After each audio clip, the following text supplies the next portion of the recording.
नमस्कार।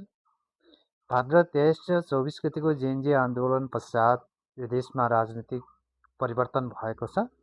राजनीतिक परिवर्तनसँगै फाल्गुन 21 गति भएको प्रतिनिधि सभा सदस्य निर्वाचनमा देशभरका विभिन्न राजनीतिक दलहरूले सहभागिता जनाएका थिए, जसमा रासोपाले झन्डै 2/3 बहुमतको नजिक जनादेश प्राप्त गरेको छ।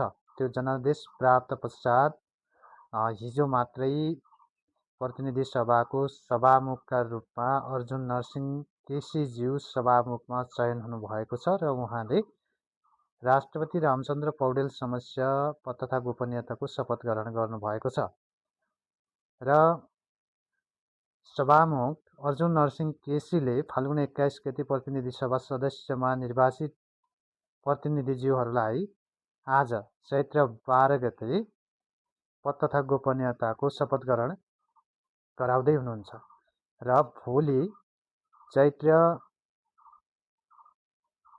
13 गते 12:34 बालेन शाहले पद तथा गोपनीयताको शपथ ग्रहण लिँदै हुनुहुन्छ र बालेन्द्र शाह बालेन प्रधानमन्त्रीको रूपमा चयन हुँदै हुनुहुन्छ।